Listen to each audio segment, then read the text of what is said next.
जरूरी नहीं, पर आप दो बातों का विशेष ध्यान रखें। क्या आप इतने परिपक्व हैं कि आप बिना विवाह के जीवन जी लेंगे? यदि आप परिपक्व हैं तो फिर एकांतिक जीवन भी जी सकते हैं, एकलापन भी जीवन जी सकते हैं। और वैसे आप अकेले कहाँ, परमात्मा तो सबके साथ है। दूसरी बात, वर्तमान का समय चक्र विचित्र है और सामाजिक दशा में अगर आपको स्थिति बहुत नजदीक से देखा जाए तो गृहस्थ जीवन अति आवश्यक है, क्योंकि माता पिता के सामने एक सबसे बड़ा यही बोझ होता कि हमारा बेटा और बेटी गृहस्थ हो जाए, इनका घर बस जाए, उनका सपना जो चूंकि सदियों से चला आ रहा। शादी जरूरी नहीं है, लेकिन आजकल लोगों ने जरूरी बना दी। शादी तो बड़ी मजबूरी हो गई। किसी गांव में एक गधा था और गधा भी बड़ा आस्तिक, और गधा के पास भी इतना लंबा जमावड़ा लगता था कि क्या कहना, बागेश्वर धाम की टक्कर की भीड़ होती थी गधे के पास, क्योंकि गधा बड़ा धार्मिक था। और गधा इसलिए धार्मिक हो गया था क्योंकि गधे के मालिक ने गधे को कुछ सिखा दिया था, और गधे को सिर्फ सिखाया ही यही था कि कोई उससे कुछ भी पूछे, गधा कहता था हाँ। उससे पूछे कि क्या भगवान है, गधा कहता था हाँ। क्या मृत्यु सत्य है, गधा कहता था हाँ। क्या मेरा काम हो जाएगा, गधा कहता था हाँ। और लोग फूल माला लेकर चढ़ाते। और गधे का मालिक भी बड़ा चतुर और होशियार, उसने भी द्वादश अंगों में टीका लगा दिया, लंबी लंबी मालाएं पहना दी। अब तो गधा पूजने लगा। हद तो ये हो गई, कुछ गांव के लोग कहने लगे ये पूर्व जन्म का महात्मा है, और तब तक कुछ लोग तो ये भी कहने लगे ये 4 पैर का महात्मा है। 2 पैर वाले तो होते ही हैं, ये 4 पैर वाला महात्मा है। और गधा पूजने लगा। लेकिन उसी गांव में रहा होगा कोई हमारे जैसा होशियार, तो वो होशियार आदमी गया और गधे के मालिक से कहा कि तुम्हारा गधा केवल हाँ बोलता है। गधे का मालिक फुल कॉन्फिडेंस में था, क्योंकि आज तक 12 साल में कभी उसने ना बोला ही नहीं था। 12 साल की यात्रा में, बचपन काल की यात्रा में बूढ़ा हो चुका था गधा, ना कभी बोला ही नहीं। तो गधे का मालिक बोला बिल्कुल हाँ बोलता है। इस आदमी, चतुर आदमी ने कहा कि हम तुम्हारे गधे से ना बुलवा के मानेंगे। तो मालिक ने तो फुल कॉन्फिडेंस में कहा कि इसने तो ना कभी सीखा ही नहीं, तो क्या बोलेगा खाक। बोले अगर तुम ना बुलवा दे तो 2000 तुम्हारे। ये बोला ना बोलेगा, और बोले अगर ना बोला तो, बोले 4000 हमसे ले लेना। और ये कान में गया और कुछ बुदबुदाया, गधा तुरंत बोला ना। सुनने वाले भी चौंक गए और मालिक भी चौंक गया। बोले एक बात बताओ, 2000 ले लिए सो ले लिए, पर ये बताओ ये गधा ना कैसे बोला।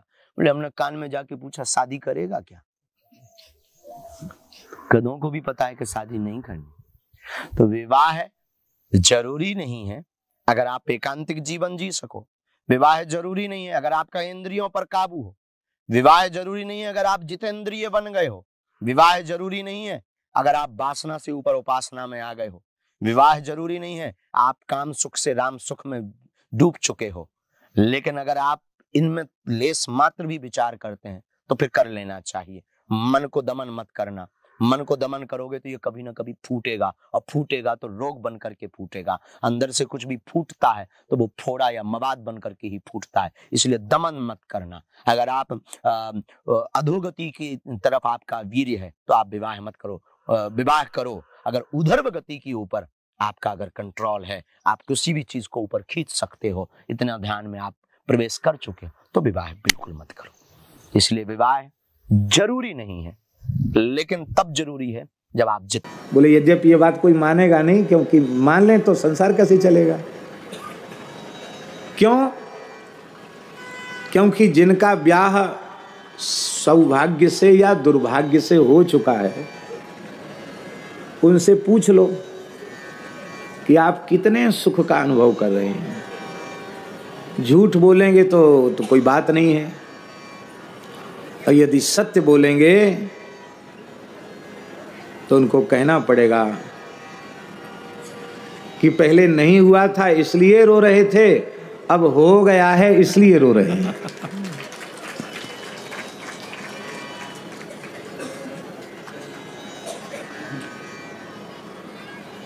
अब तो पता नहीं पढ़ी लिखी कन्याएं रोती हैं कि नहीं रोती हैं, हमें पता नहीं है। तो पहले गांव में तो हमने देखा बचपन में बहुत ज़ोर ज़ोर से रोती थी और बहुत दूर तक रोती थी। तो किसी वर ने नववधू से कहा कि अब कहाँ तक रोएंगी, अब हमारा गांव पास में आने वाला है, अब तो चुप हो जाओ। उसने कहा कि जी हमको रो लेने दीजिए, हमारा आखिरी रुदन है, कल से तुमको रोना पड़ेगा।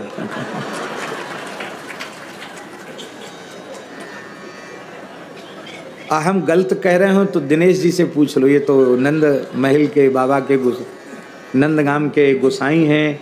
ठाकुर जी की सेवा भी इनको आती है, नंदगाम के ठाकुर जी की सेवा भी इनको आती है। आज ये है सको तो रहो बचाए, पर इसका अर्थ यह नहीं समझ लेना कि यदि सको तो रहो बचाए और ब्याह भी न करो और जीवन भी धर्मनिष्ठ सदाचार युक्त न रह जाए। ऐसा तो करना महा पाप है, महापातकियों का ये लक्षण है, नारकीय प्राणियों का लक्षण है। इसलिए बहुत पवित्र वैराग्यवान मर्यादित जीवन जी सको तो ही कहने सुनने में आकर और आवेश में आकर कोई निर्णय नहीं लेना चाहिए। रही मन ब्याह व्याधि है, सको तो रहो बचाए, पावन बेड़ी पड़त है ढोल बजाए बजाए। समर्थ स्वामी रामदास जी महाराज तो विवाह मंडप में बैठे थे। बरमंगल सावधान, एक बार सावधान हुए, दूसरी बार पुरोहित ने कहा बरमंगल सावधान, सोई बहुत और ज्यादा सावधान हो गए। और तीसरी बार पुरोहित ने सावधान कहा तो हनुमान जी के अंश जो ठहरे, एक हुंकार किया और मंडप से ही उछल गए। कहाँ चले गए पता ही नहीं चला। दुल्हा जी तीसरी सावधानी में तो मंडप से ही गायब हो गए और भीमा नदी में कूद पड़े। फिर पता ही नहीं चला कि वे कहाँ गए। और उन्होंने श्री राम जय राम का विजय मंत्र का आश्रय लेकर साधन आरंभ किया। श्री रघुनाथ जी का प्रत्यक्ष दर्शन किया। दासबोध नामक ग्रंथ में समर्थ स्वामी रामदास जी ने लिखा है कि श्रद्धा पूर्वक प्रेम पूर्वक श्री राम जय राम इस विजय मंत्र का जो 13 करोड़ जप कर लेगा उसे श्री राम जी का प्रत्यक्ष दर्शन होगा। यह मैं प्रतिज्ञा पूर्वक कहता हूं। ये बात समर्थ स्वामी जी ने कही, अनेक संतों ने अनुभव किया है। मिथिला के महान संत संकीर्तन सम्राट स्वामी श्री प्रेम भिक्षु जी महाराज ने 13 करोड़ विजय मंत्र का जप करके प्रणवाकार ज्योति के मध्य द्विभुज श्री रघुनाथ जी का अभय और वरद मुद्रा में प्रत्यक्ष दर्शन किया था। प्रमाण है। हमने उन संत का दर्शन नहीं किया क्योंकि वो तो 1970 में ही भगवत धाम चले गए, लेकिन जिन महानुभावों ने उनका संग किया, दर्शन किया, उनका दर्शन हमने किया है, प्रामाणिक पुरुषों से सुना है।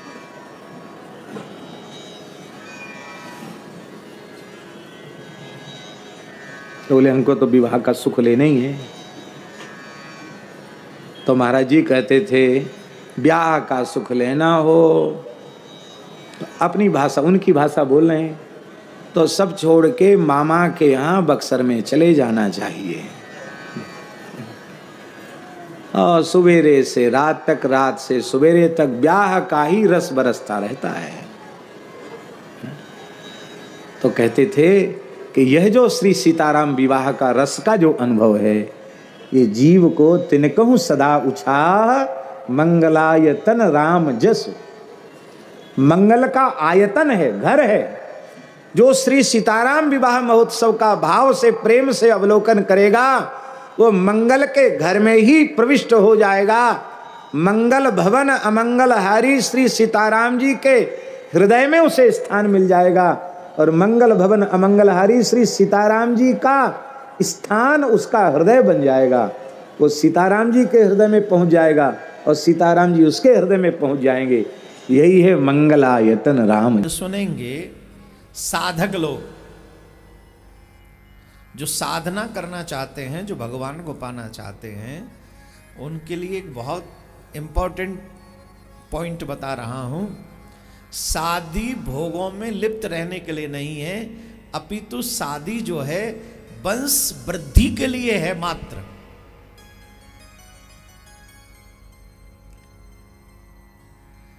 ये और उससे आगे मैं बोल नहीं सकता, नहीं तो देवियां नाराज हो जाएंगी। मर्यादा में इतना कह दूं, सिर्फ कह ही देता हूं जब इतनी कह दी है तो। जीवन भर वर्ल्ड टूर पे घूमते रहो इसके लिए शादी नहीं है। होटलों में खाना खाते फिरो इसके लिए नहीं है। हाथ में हाथ डाल के मूवियां देखते रहो इसके लिए शादी नहीं है। तो बोले सिर्फ वंश वृद्धि के लिए ये गृहस्थ आश्रम है, और साधु सेवा इस गृहस्थ आश्रम को भक्ति का मार्ग बनाओ। और भक्ति का मार्ग जब गृहस्थ बन जाए और तुम्हारे धर्म तुम्हारे घर में से एक ऐसा मार्ग निकले कि तुम घर में रहकर दोनों पति पत्नी और तुम्हारे बच्चे साधुओं की सेवा कर करके, धर्म की सेवा कर करके जो भी कमा रहे हो अपने ऊपर खर्च करने के बाद, इसके बाद मेरे ठाकुर को पाना है, उस मंजिल की तरफ उस पे स्पेंड करना शुरू कर दीजिए। आपको अपना सर्वस्व स्पेंड उधर ही करना है जिस रास्ते पे, जिस मंजिल पे आपको चलना है, चाहे वो आपका समय हो, चाहे आपका वो धन हो, चाहे आपकी कोई व्यवस्था हो, आप अपना स्पेंड वहीं कीजिए। ने ध्यान दिया है कि नहीं पता नहीं, जब लड़की ज्यादा समझदार हो जाती है कि वो अच्छी समझदार हो गई है, हर चीजें समझती है, तो कहते हैं इसकी शादी कर दो। और जब लड़का ज्यादा बिगड़ जाता है तब कहते हैं इसकी शादी कर दो। बड़ा ही विचित्र है ये, और मेरे हिसाब से सही नहीं है, क्योंकि वो लड़की भी कुछ सपने लेकर आ रही है। वो ये सोचकर नहीं आ रही कि वहां जाकर अब मुझे किसी को सुधारने का काम करना है। तो ऐसा ना करे। कई बार हम कहते हैं कि लड़का बहुत बिगड़ गया, शादी कर दो, जिम्मेदारी आएगी, सुधर जाएगा। सुधारो उसको खुद। तो दोनों की शादी तब करे जब दोनों समझदार हैं, दोनों खुश हैं और दोनों एक नई जिंदगी शुरू करने के लिए तैयार है। शादी कोई दिखावे के लिए थोड़ी की जाती है कि भाई करना है, एक रूटीन वर्क है, भाई इतने साल में तो करना ही है।